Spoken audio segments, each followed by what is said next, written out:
Hi guys, welcome to another video tutorial. Today we'll be making this acrylic half French. um what's this design again? Marble nails. Okay, first off, we'll be going in. I've already applied my tips, and I have blended the tips to my nail bed. If you need a video on how to prep your mannequin, I have one on my channel. Just let me know. So if you can't find it, I'll just put it in the description. Okay, now I am laying my acrylic. Here we know that we don't go in with 1 2 3 beads of acrylic because I am not very good at laying acrylic beads. I'm not going to lie. I learn every day, and this is just me trying to show you how far I have gone and help you on your journey to learn 1 or 2 things about nails. I still practice daily, and even if I still train people, I still let them know that nobody knows everything. You have to learn on a daily basis and practice. Okay, so I hope this channel or this video helps you know how to make acrylic nails. Getting right into the video, please, disclaimer, this is a mannequin, so know that you are not to handle a human hand the same way you handle a mannequin. Okay, because the mannequin does not have feelings. You can file on the mannequin, over file, and the mannequin will not feel hot compared to when you are practicing on yourself or someone else. That's why I always advise beginners to always start with a mannequin so they learn designs, filing techniques, and some other things they need to know while doing nails. And when they feel more comfortable or more confident, they move to their hand and then they start practicing on themselves. That way, they know that when they file too much, they know when they file too much or when they do not file enough, as they have feelings and they are doing it on themselves. When you feel comfortable enough doing nails on yourself, then you can move to practicing on somebody else. I don't know if you get. And please always listen to whoever you are practicing or working on. Ouch, it hurts. Find a way to make them feel better. If you are holding their fingers too tight and they say, oh my god, your grip is too tight, release your grip. Okay, we learn every day, as I always say. So now, talking about this acrylic I'm working with, this acrylic is actually mixed with some confetti, and I actually like it.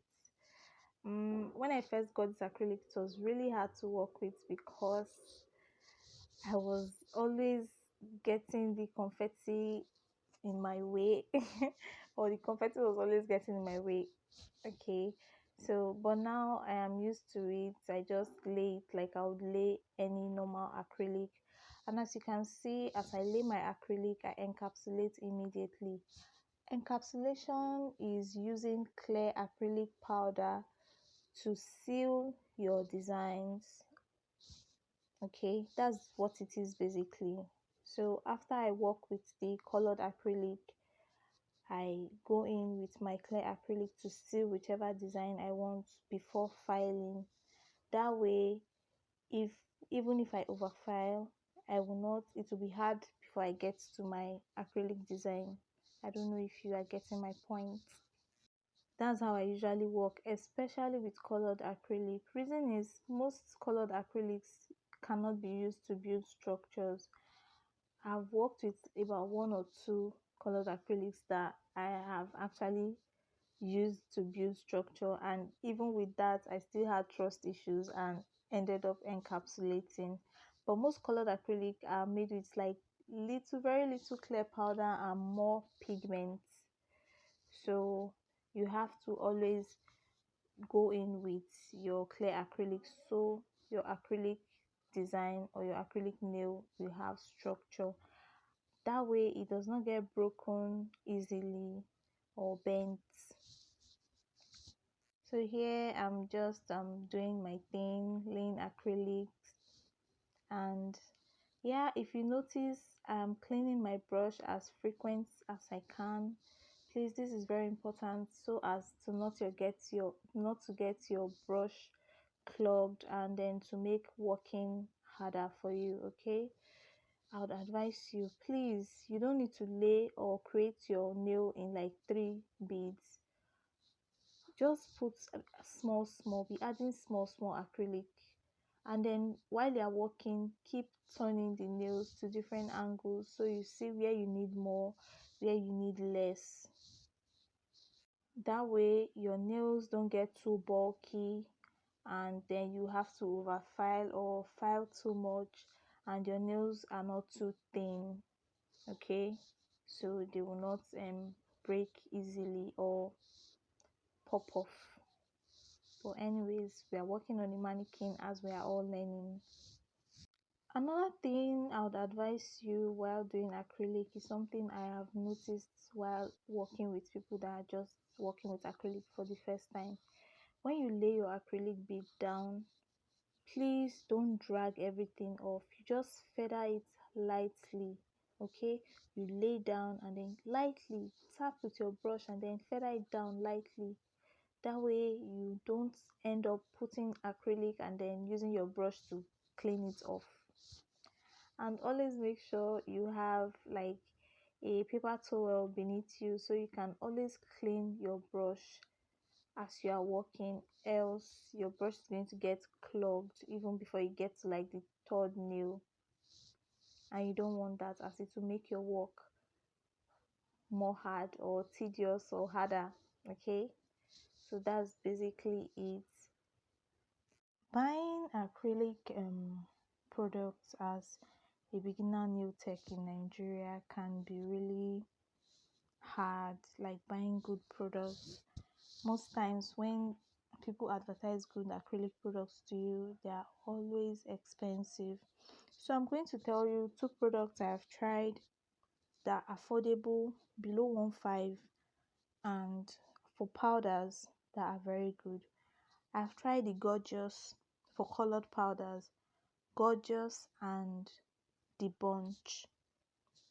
Gorgeous and the Bunch, they are very good and they are 1.5 and below, depends on where you're buying from. Okay, about 1,000 to 1.5 depends on where you're buying from. And for clear powder, just go for Super Nail. And for monomer, I use Pinkies. I use the big bottle of Pinkies, the slow drying one. You can also buy Super Nail monomer, which is the acrylic liquid. This will make your acrylic work easy. Well, for brushes, that's a tough one. Just buy a good Kolinsky brush.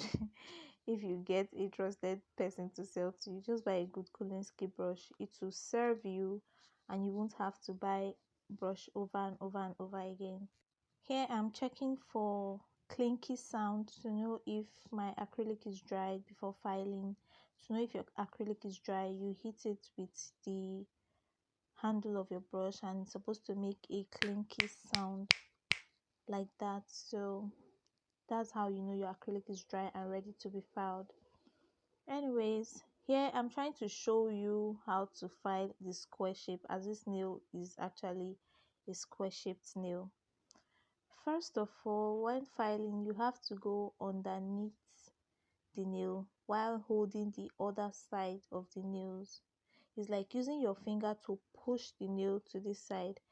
As you can see, I've overfiled one part of this pinky nail. I wasn't supposed to do that. That was because of the way I angled my file. So here I'm doing it correctly and showing you. For a straight square shaped look, your file has to be straight on the side wall of your nails, and you have to file from side wall to side wall, from corner to corner, while holding your file straight. Straight like this. Okay, then you file straight. Don't curve it, don't bend it. Make sure you're holding it straight. That way you get your straight square shape. Okay, when you curve it like this, your filing is going to be bent and you don't want it to be wonky. Okay, so straight. So showing you here that I have overfiled this part. You see that little space? When I use my file to measure the other part, there is no space, but on the side I overfiled, there will be space. Now we are done with shaping. We have to go to blending, which is making sure the top part of your nail is smooth. Okay, excuse me. Now you just have to hold your nail straight and make sure you are holding it hard enough. This is a mannequin. Okay, you hold it. If it were human, you tell it how to position its hand or his or her hand, sorry. Now this is for filing the tip. Please make sure your file is positioned straight on the tip, just as you positioned your file straight while filing the sides. You have to make sure your file is straight while filing the edges. Okay, now see what we have here. I had to edit it like this so we could see it. Now it's time to actually file the cuticle.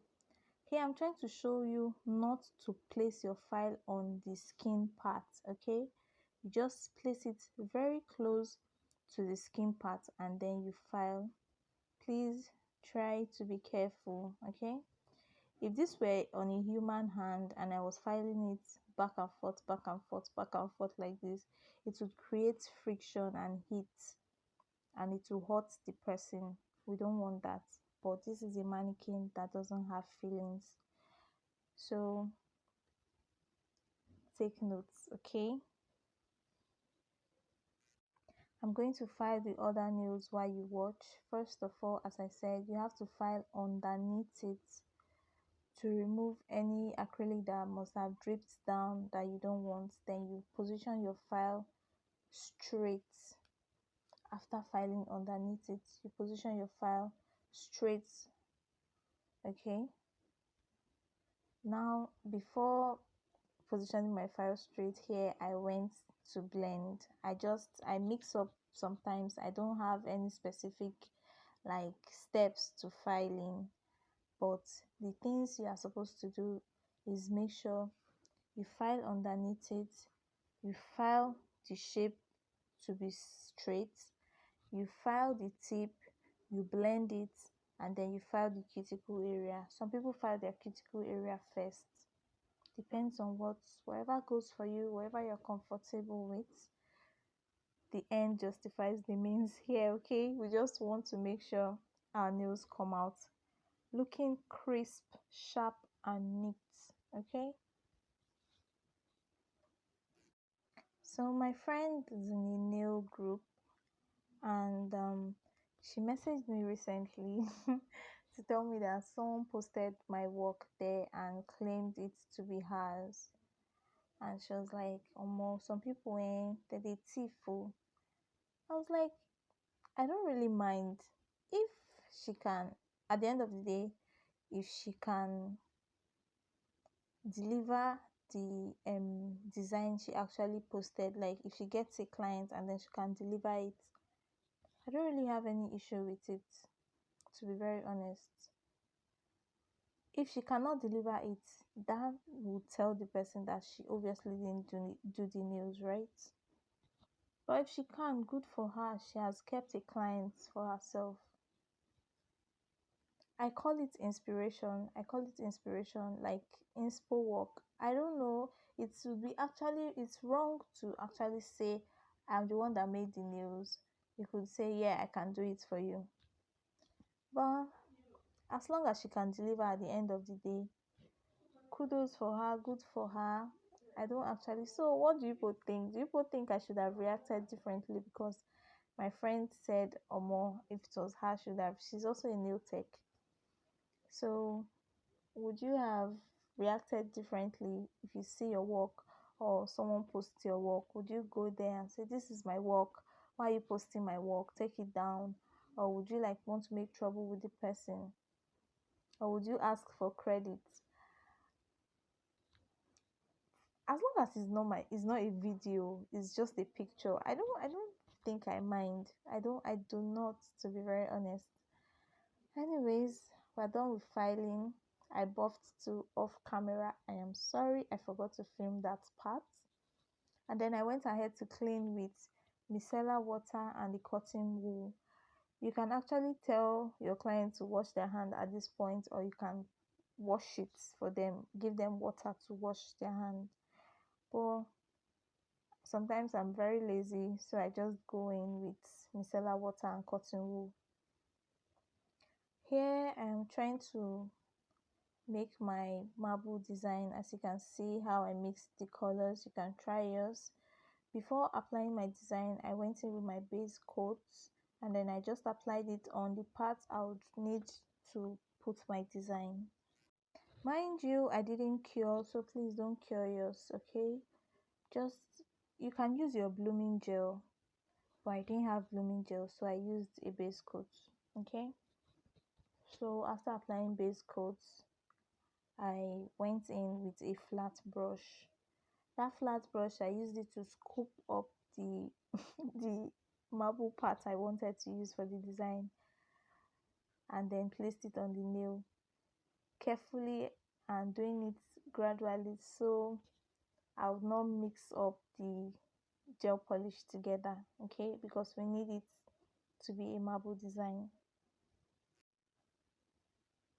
I just feel like I really wish I had a better camera so you could see the beauty of this nail, because my camera and this video did no justice. When my mom came back and she saw it, she was like, wow, this thing is very fine. Wow, were you the one that did this design? Were you the one that, how did you do it? I was like, mom, it's my work. So yeah, please, you have to be careful so your polishes don't mix, so you can get the design you want, the marble design you want. After doing this, I'll just clean off the edges so I can still protect my sharp filing. Some people go on to file after they've cured. I think it's stressful.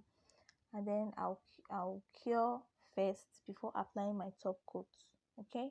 You put it in the lamp for like 60 seconds, 60 to 90 seconds. When it dries, you take it out, you apply your top coat, and then you put it back into the lamp for 60 to 90 seconds, depending on how strong your lamp is. Sometimes you even have to do 120 seconds if your lamp is not strong, okay? So yeah, that's basically it for this design. After curing, it came out really beautiful. Like, I was impressed. I was really impressed. I really liked it, and I hope you try it out. I hope you give this design a try, and then you probably show me so I can hype you up. Don't forget to ask your questions in the comment section. I'm active, I'm always here, and I'm willing to always answer, okay? So, till next video. Bye. God bless you. Mwah.